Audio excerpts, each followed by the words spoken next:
ವೀಕ್ಷಕರೇ, ಕಳೆದ 2-3 ದಿನಗಳಿಂದ IT ಇಂಡಸ್ಟ್ರಿ ಬಗ್ಗೆ ತುಂಬಾನೇ ಚರ್ಚೆ ಆಗ್ತಾ ಇದೆ. ಅದು ಏನಂತ ಅಂದರೆ ITಯಲ್ಲಿ ಕೆಲಸ ಮಾಡುವಂಥ ಎಂಪ್ಲಾಯ್ಗಳು ಇನ್ನು ಮುಂದೆ ITಯಲ್ಲಿ ಕೆಲಸ ಮಾಡೋದಕ್ಕೆ ಸಾಧ್ಯವಿಲ್ಲ. ಮುಂದೆ ಅವರು ತಮ್ಮ ಕೆಲಸವನ್ನ ಕಳೆದುಕೊಳ್ಳುವಂತಹ ಪರಿಸ್ಥಿತಿ ಬರಬಹುದು. ಯಾಕೆ ಈ ಮಾತನ್ನ ಹೇಳ್ತಾ ಇದೀವಿ ಅಂದ್ರೆ ಇದಕ್ಕೆಲ್ಲ ಕಾರಣ ಆಂಥ್ರೋಪಿಕ್. ಹೌದು ವೀಕ್ಷಕರೇ, ಈ ಆಂಥ್ರೋಪಿಕ್ ಅನ್ನೋದು ಒಂದು ಅಮೆರಿಕಾದ AI ಟೂಲ್. ಅಸಲಿಗೆ ಈ AI ಟೂಲ್ IT ಇಂಡಸ್ಟ್ರಿ ಮೇಲೆ ಹೇಗೆ ಪರಿಣಾಮ ಬೀಳುತ್ತದೆ ಅಂದ್ರೆ ಇಲ್ಲಿ ನೋಡೋಣ. ವೀಕ್ಷಕರೇ, ಇಷ್ಟು ದಿನ ಎಲ್ಲರೂ ITಗೆ ಜಾಯ್ನ್ ಆಗಬೇಕು. ITಯಲ್ಲಿ ಒಳ್ಳೆ ದುಡಿಮೆ ಇದೆ ಮತ್ತು IT ಇಂಡಸ್ಟ್ರಿಯಲ್ಲಿ ನಾವು ಒಳ್ಳೆ ಹಣವನ್ನ ಮಾಡಬಹುದು, ಮತ್ತೆ ಮುಂದೆ ಅದರಲ್ಲಿ ಫ್ಯೂಚರ್ ಇದೆ ಅಂತ ತುಂಬಾ ಜನ IT ಫೀಲ್ಡ್ಗೆ ಸೇರ್ಕೊಂತಾರೆ.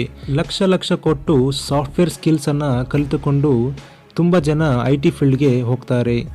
IT ಫೀಲ್ಡ್ಗೆ ಹೋದರೆ ಒಳ್ಳೆ ಸ್ಯಾಲ್ರಿ ಜೊತೆಗೆ ಒಳ್ಳೆ ಪ್ಯಾಕೇಜ್ ಅನ್ನು ಕೊಡ್ತಾರೆ ಅಂತ ತುಂಬ ಜನ IT ಫೀಲ್ಡ್ ಕಡೆಗೆ ಹೋಗ್ತಾರೆ. ವೀಕ್ಷಕರೇ, ಇಷ್ಟು ದಿನ ಈ IT ಎಂಪ್ಲಾಯೀಸ್ ಫಿಸಿಕಲ್ ಆಗಿ ಆಫೀಸ್ಗೆ ಹೋಗಿ ತಮ್ಮ ಸ್ಕಿಲ್ಲಿಂದ ಸಾಫ್ಟ್ವೇರ್ ಅನ್ನ ಡೆವಲಪ್ ಮಾಡ್ತಾ ಇದ್ರು. ಅದರ ಜೊತೆಗೆ ಅದಕ್ಕೆ ಸೊಲ್ಯೂಷನ್ ಕೂಡ ಅವರೇ ಕಂಡು ಹಿಡಿತಾ ಇದ್ರು. ಮತ್ತೆ ಗಂಟೆಗಟ್ಟಲೆ ಕೂತ್ಕೊಂಡು ಕೋಡಿಂಗ್ ಅನ್ನ ಮಾಡ್ತಾ ಇದ್ರು. ಕೋಡಿಂಗ್ ಇಂದ ಸಾಫ್ಟ್ವೇರ್ ಅಪ್ಡೇಟ್ ಆಗ್ತಾ ಇತ್ತು ಮತ್ತು ಡೇ ಶಿಫ್ಟ್, ನೈಟ್ ಶಿಫ್ಟ್ ಅಂತ ಜನ ನೋಡದೆ ಕೆಲಸ ಮಾಡ್ತಾ ಇದ್ರು. ಕೇವಲ ITಯಲ್ಲಿ ಒಳ್ಳೆ ಸಂಬಳ ಸಿಗುತ್ತೆ ಅಂತ. ಆದ್ರೆ ಈಗ ಅದು ಚೇಂಜ್ ಆಗ್ತಾ ಇದೆ. ಯಾವುದೇ ಸೊಲ್ಯೂಷನ್ಗೆ IT ಎಂಪ್ಲಾಯ್ಗಳೇ ಬೇಕಾಗಿಲ್ಲ. ಜಸ್ಟ್ ಈ ಒಂದು AI ಟೂಲ್ ಅದನ್ನ ಸಾಲ್ವ್ ಮಾಡಿ ಕೊಟ್ಬಿಡುತ್ತೆ. ಮತ್ತೆ ಈಗ ಯಾವುದಾದ್ರೂ ಪ್ರಾಜೆಕ್ಟ್ ಬೇಕು ಅಂದ್ರೆ ಅದನ್ನು ಕೂಡ ಅದು ಕೇವಲ ಕಮ್ಮಿ ಅವಧಿಯಲ್ಲಿ ಒಂದು ಪ್ರಾಜೆಕ್ಟ್ ಅನ್ನ ಕೂಡ ರೆಡಿ ಮಾಡಿ ಕೊಟ್ಬಿಡುತ್ತೆ. ಇದರಿಂದ ಮುಂದೆ ಕಂಪನಿಗಳಿಗೆ ಎಂಪ್ಲಾಯ್ಗಳ ಅವಶ್ಯಕತೆನೇ ಬೇಡ ಅನ್ಸೋದಕ್ಕೆ ಸ್ಟಾರ್ಟ್ ಆಗುತ್ತೆ. ವೀಕ್ಷಕರೇ, ನಿಮಗೆ ಇಲ್ಲಿ ಒಂದು ಎಕ್ಸಾಂಪಲ್ ಕೊಡೋದಾದ್ರೆ, ಈ ಹಿಂದೆ ಯಾವುದಾದ್ರೂ ವಿಷಯದ ಬಗ್ಗೆ ನಾವು ತಿಳ್ಕೊಳ್ಬೇಕಂದ್ರೆ ಬುಕ್ ಅನ್ನ ಓದ್ತಾ ಇದ್ವಿ. ಬುಕ್ಕನ್ನು ಓದಿ ಅದರಲ್ಲಿ ಸೊಲ್ಯೂಷನ್ ಅನ್ನ ಕಂಡು ಹಿಡಿತಾ ಇದ್ವಿ. ಆದರೆ ಈಗ ಗೂಗಲಲ್ಲೇ ಆನ್ಸರ್ ಸಿಕ್ಕಿಬಿಡುತ್ತೆ. ಯಾಕಂದರೆ ಟೆಕ್ನಾಲಜಿ ತುಂಬ ಮುಂದೆ ಹೋಗಿದೆ. ಅದರ ಜೊತೆಗೆ ಈ ಚಾಟ್ GPT ಆಗಿರ್ಬೋದು, ಗೂಗಲ್ ಜೆಮಿನಿ ಆಗಿರ್ಬೋದು, ಈ ಎಲ್ಲವೂ AI ಟೂಲ್ಸ್. ಇದರಿಂದ ನಾವು ತುಂಬ ಸಲೀಸಾಗಿ ಯಾವುದೇ ವಿಷಯಗಳನ್ನು ತಿಳ್ಕೋಬೋದು.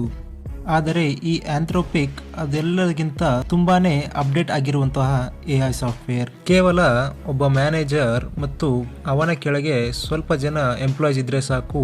ಈ ಆಂಥ್ರೋಪಿಕ್ AI ಟೂಲಿಂದ ಅವರು ತಮ್ಮ ಸಾಫ್ಟ್ವೇರ್ ಪ್ರಾಜೆಕ್ಟ್ ಆಗಿರ್ಬೋದು ಅಥವಾ ಯಾವುದಾದ್ರೂ ಪ್ರಾಬ್ಲಮ್ಗೆ ಸೊಲ್ಯೂಷನ್ ಆಗಿರ್ಬೋದು ತುಂಬ ಈಸಿಯಾಗಿ ಹುಡುಕಬಹುದು.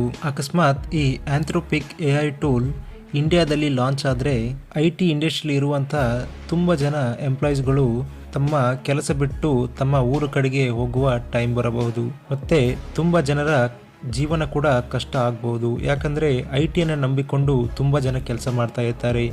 ಅದರಲ್ಲೂ ನಮ್ಮ ಭಾರತದಲ್ಲಿ ಲಕ್ಷಾನುಗಟ್ಟಲೆ IT ಇಂಡಸ್ಟ್ರಿಯಲ್ಲಿ ಕೆಲಸ ಮಾಡ್ತಾ ಇದ್ದಾರೆ. ಮನುಷ್ಯರು ಮಾಡುವಂಥ ಕೆಲಸವನ್ನ ಈ AI ಟೂಲ್ಸ್ಗಳು ರಿಪ್ಲೇಸ್ ಮಾಡಿದರೆ ಮುಂದೆ ಈ ಕೆಲಸಗಾರರಿಗೆ ಯಾವುದೇ ಕೆಲಸಗಳು ಸಿಗದಂತೆ ಆಗುತ್ತದೆ.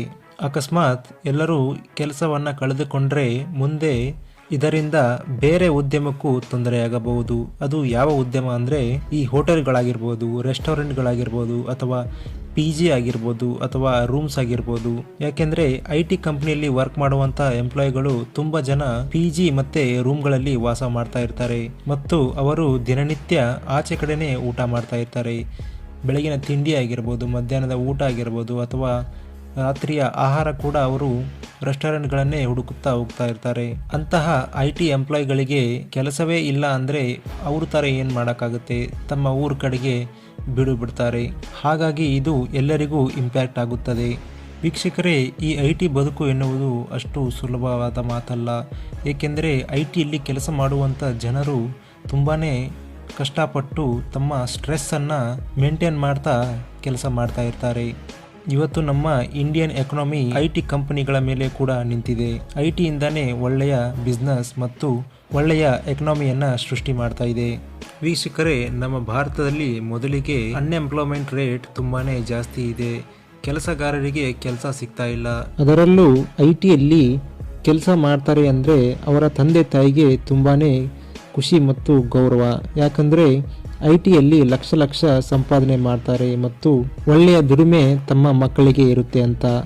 ಆದರೆ ಈಗ ಈ ರೀತಿ AI ಟೂಲ್ ಅವರನ್ನು ರೀಪ್ಲೇಸ್ ಮಾಡಿದರೆ ಮುಂದೆ ಇದು IT ಎಂಪ್ಲಾಯ್ಗಳಿಗೆ ತುಂಬಾನೇ ದೊಡ್ಡ ಹೊಡೆತ ಬೀಳಲಿದೆ. ಮುಂದೆ ಜನ IT ಇಂಡಸ್ಟ್ರಿನ ಬಿಟ್ಟು ಬೇರೆ ಕಡೆ ಕೆಲಸವನ್ನ ನೋಡುವ ಸಮಯ ಬರಬಹುದು. ಹಾಗಾಗಿ ಈ ಆಂಥ್ರೋಪಿಕ್ AI ಟೂಲ್ ಸದ್ಯ ಎಲ್ಲೆಡೆ ತುಂಬಾನೇ ಒಂದು ದೊಡ್ಡ ಭಯವನ್ನ ಹುಟ್ಟಿಸ್ತಾ ಇದೆ. ವೀಕ್ಷಕರೇ, ನಿಮಗೆ ಈ ಆಂಥ್ರೋಪಿಕ್ AI ಟೂಲ್ ಬಗ್ಗೆ ಏನನ್ಸುತ್ತೆ ಅಂತ ಕಮೆಂಟ್ ಮಾಡಿ ತಿಳಿಸಿ. ಧನ್ಯವಾದ.